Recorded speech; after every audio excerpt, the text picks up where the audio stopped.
Upacara panggih pengantin Aldi Pratama Mei Frantika Wulandari gagrag ngayujan kepareng kapurwakan kawiwitan juru sumbaga para abdi dalem amung pradangga Ponokawan sedaya samya tata baris nyawisaken ayahan dawuh dalem nggih upacara panggih ingkang sampun rinacik.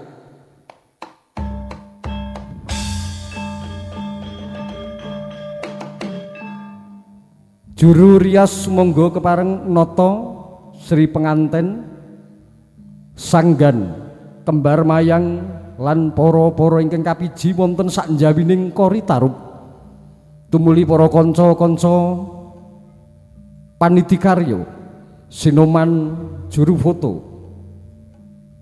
paraga pambiwara kasuwun siaga amung tamu kasuwun siaga wonten ing papan ingkang sampun cemawis andharan upacara purna kepareng katindake.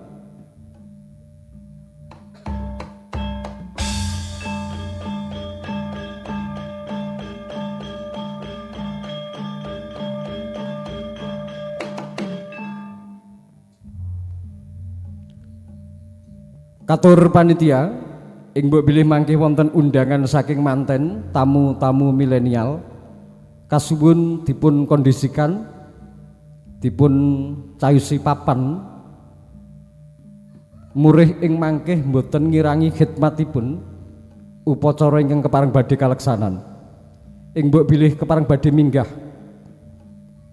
jabat tangan menapa dene foto kasuwun koordinasi kalian pambiwara karena sedaya njunjung khidmat saha sakralipun budaya Ngayu Jakarta mulih ing mangke kasembadan panuwunipun Bapak Tukiran menapa dene Bapak Suradi Brayat Kurawangsa. Sampun purna tumuli upacara panggih kepareng kawiwitan. Kapurwakan lumarapipun Sri penganten putri miwah kembar mayang ingkang kaampingi Bapak Suradi lan Ibu Winarni kunurmat nguling gending lancaran bindri gagrag Ngayu Jakarta Hadiningrat.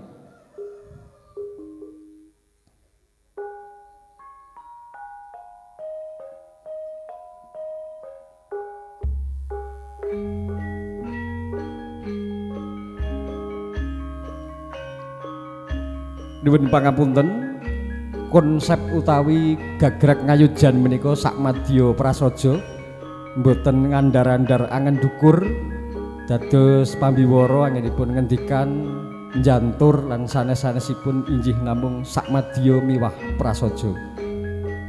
Sumangga juru rias kepareng hanganti Mei Frantika Wulandari kaampingi Bapak Suradi lan Ibu Winarni minggah ing sasana pinajang kanthi jangkep kembar mayang ingkang kaasta abdi dalem nulinjih putri Domas kekalih.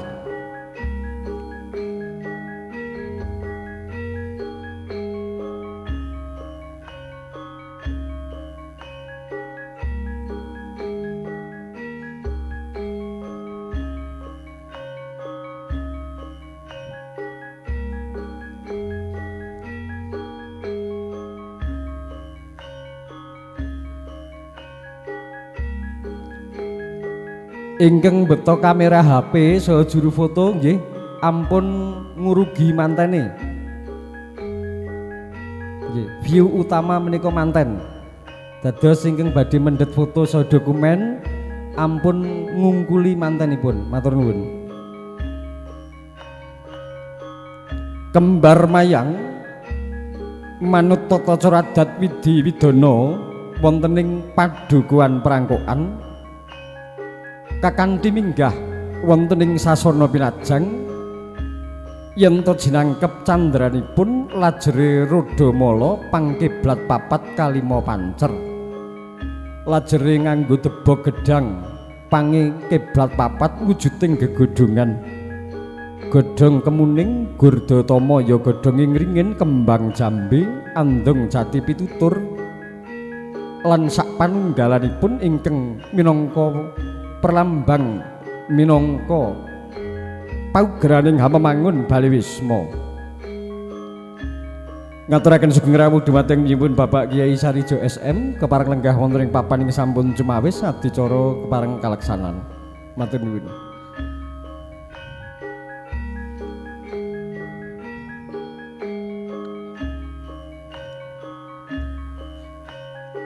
Nggih, sasampunipun dipun tata sumangga juru foto dipun pendhet fotonipun setunggal foto. Kembar mayang saged wonten ngajeng pengantin putri mangke dipun pendhet fotonipun supados saged mlebet wonten ing frame. Matur nuwun.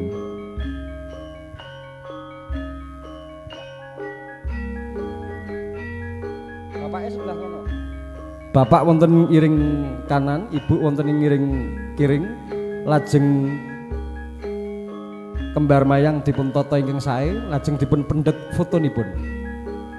Setunggal foto sampun cekap, juru foto sumangga kepareng lenggah wonten ing papan ing sampun cumawis.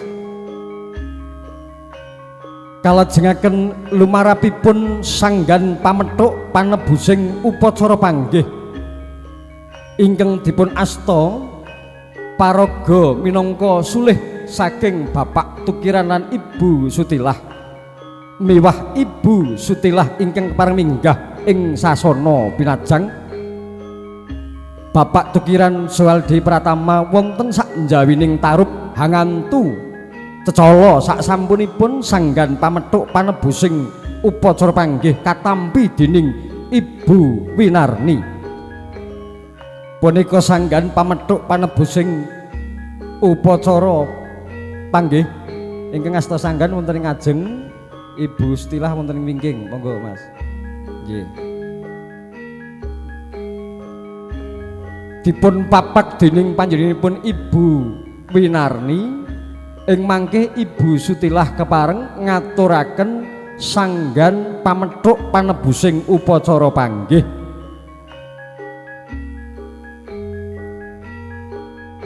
Dipun aturaken Ibu Sutilah dipun tampi dening Ibu Winarni. Ibu Sutilah diaturke Ibu Winarni. Sumangga juru foto kepareng ngayahi karya.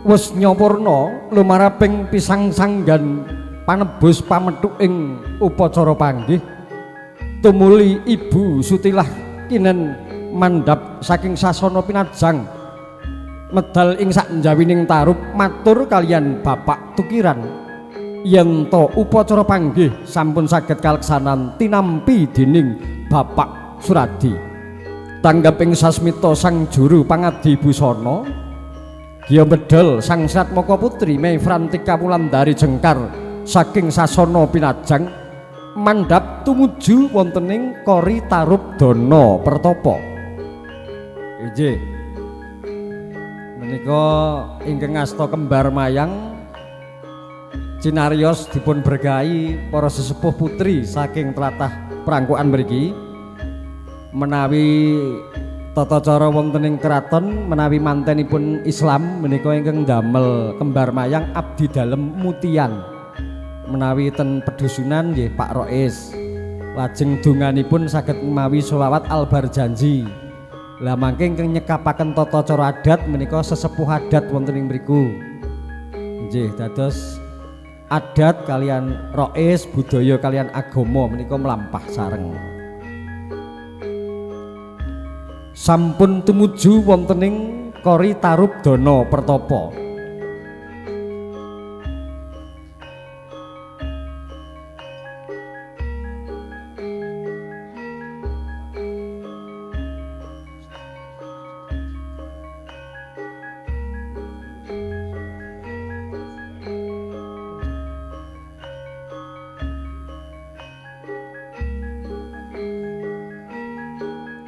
sampun wonten ing Kori Tarubdana Pertapa tumuli penganten kekalih kepanggih inggih menika kang sinebut upacara panggih. Menawi medal sareng-sareng satu tema menika sinebat kirap. Lah nek mantene pecinan wong tuane blangkonan mburine jas-jasan kok metu bareng ke jenenge kudu kirap manten. Baris bareng beda corak niku jenenge karnaval. Ya ngeten niku lho. Jadi nang ya ana gek ngono kuwi MC-ne wis mungguh ya karo aku umuke ra elok-eloki ya ana ngene iki. Sampun wonten ing sasana pinanggih Kori Tarubdana Pertapa tumuli kepareng badhe kaleksanan upacara panggih. Nyun sewu Bu Periyas niki kantenan kula ten mriki njenengan ten mriku. Niki adu main rasa mawon mangke kula matur kalih panjenengan jenengan nindakaken menapa ing dados menapa lesan kula dados sedaya ngeten menika. Banter ning aja cok do seneng lancangi kareng iki keletan terop menika. Matur nuwun. Upacara panggih wonten ing Kori Tarubdana Pertapa kairing ungling gending ladrang manten.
Saksampunipun dipun tampi tumuli dipun bundeli mawi tali kang sinebut tali wangsul. Karana wonten ing tata cara adat prangkokan tali menika wonten tali pati, tali godi, tali goci lan sak panunggalanipun. Rikalenggan menika mawi tali sinebat tali wangsul. Senajan to sampun purna amanahipun Bapak Suradi lan Ibu Winarni nanging talining bekti putra dumateng keng bapak lan ibu taksih stantun katitik Gya Jengkar Kusmaning Ayu Mei Frantika Wulandari ngaturaken ponang guna kaya dumateng Ibu Winarni. Najan to wis purna amanahipun tiyang sepuh inggih Bapak Suradi lan Ibu Winarni parandini tasih ngaturaken bektinipun putra dumateng tiyang sepuh kepara wontening tata cara adat Jawa ingkang tasih ngginakaken bekti dumateng tiyang sepuh menika mboten nalika taksih gesang. Sebab kita pitados wonten ing prastawa luhur menika para leluhur, para malaikat ugi hanjampangi tedhak wonten sak kanan lan kiring kula panjenengan sedaya.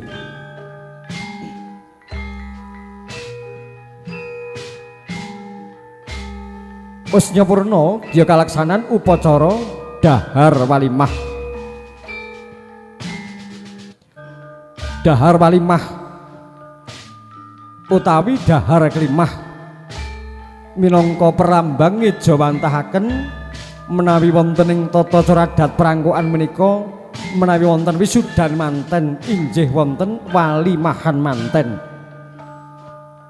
ingkang ing mangkih penganten kekalih sami cumadong berkah saking walimahan manten menika mugi dados keluarga ingkang ayem tentrem lair lan batosipun ing sak lama laminipun donya prapteng delahan. Dipun kepel mawi driji cacah gangsal yen to ing ujar-ujaranipun para pujangga gangsal perkawis kekuatanipun jagat. Wujud kethek arane Bayu Kapiwara, wujud gunung arane Gunung Mainaka, wujud raseksa arane raseksa Gajah Wreka, kang awujud gajah sinebut Gajah Situbanda, kang awujud dewa ingaran Bathara Bayu, kang awujud satriya ingaran Sang Werkudara. Ya pangajaping para luhur kang samiya sakmenika lenggah hanjampangi donga pangestu mugi penganten kekalih saged ngirup dayaning kekuatan Bayu Kapiwara Mainaka Jayakwreka Situbanda Bathara Bayu menapa dene Sang Werkudara. Dia ngunjuk tirta wening sinebat ugi tirta Panjita Nirmala.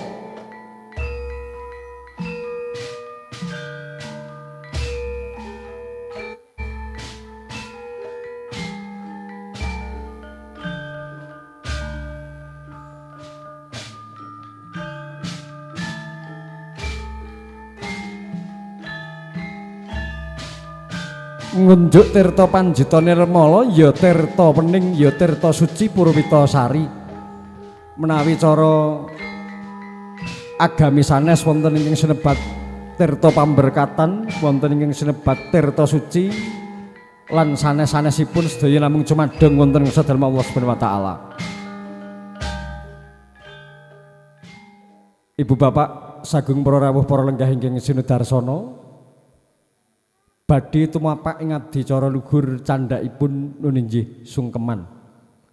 Sedaya kemawon kasuwun khidmat swasana monggo sareng-sareng ndedonga wonten ngarsa dalem Allah Subhanahu wa taala mugi kanthi sungkemipun satmaka kekalih dumateng Bapak Tukiran lan Ibu, Bapak Suradi lan Ibu Mahanani katentreman dumateng putra kekalih Aldi Pratama lan Mei Frantika Wulandari.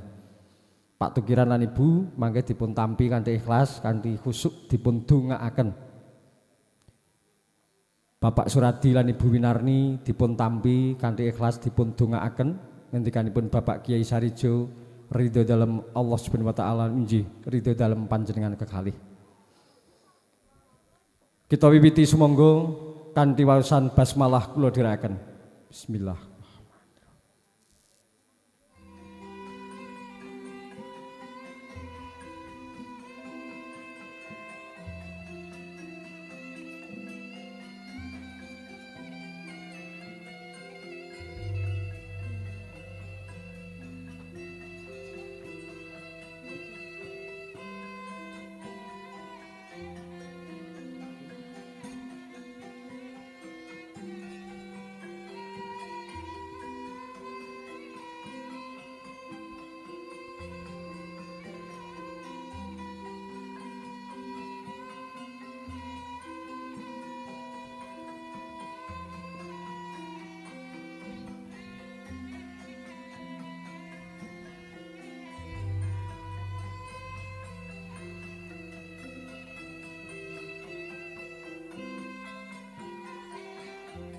Aja turu sore kaki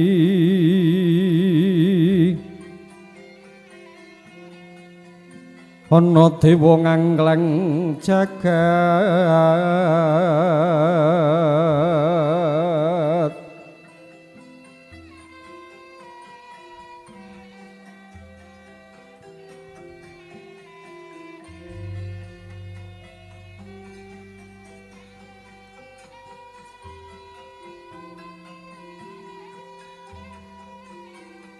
nyangking bokor kencanane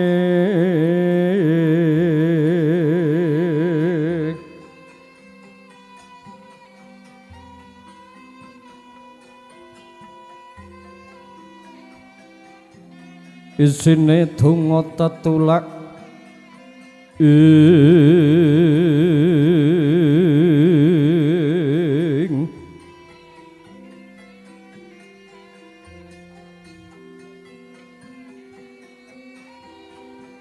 monggo sungkem kalih teng bapak saha mamak nyuwun donga pangestunipun. Astanipun wonten pundak tangane.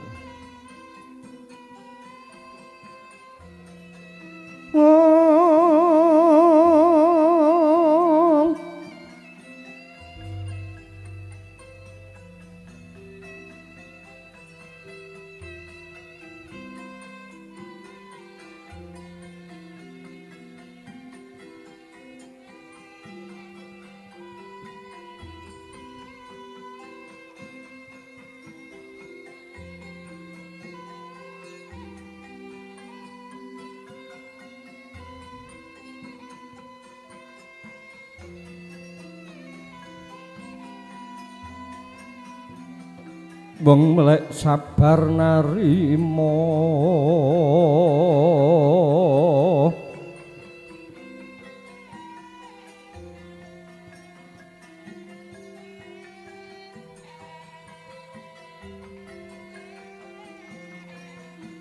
yaiku kang bagianipun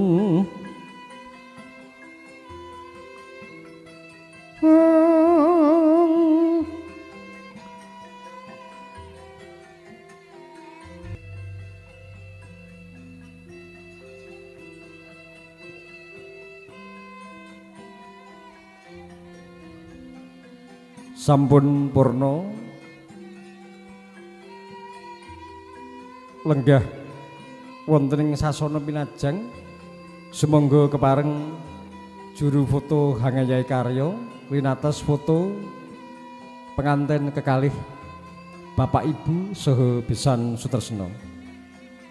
Nuwun karana mulat ing lampahing swasana ing pagedungan tumuli ginelak lampeng wedal mulat ing mangke ugi kedah tasih wonten adicara ing Sukamaya tabuh 12 langkung 3 menit tumuli datan ngrengi suka pakurmatan kepareng badhe sowan para kadang pramuladi saha pramugari ngaturaken pasegahan unjukan miwah daharan pramila ingkang sampun kepareng kaaturaken jangkep unjukanipun katuran unjuk saha daharanipun katuran dahar kanthi sketsa saha merdeka sinambi kadang juru foto kepareng Hangayai Karya sumangga.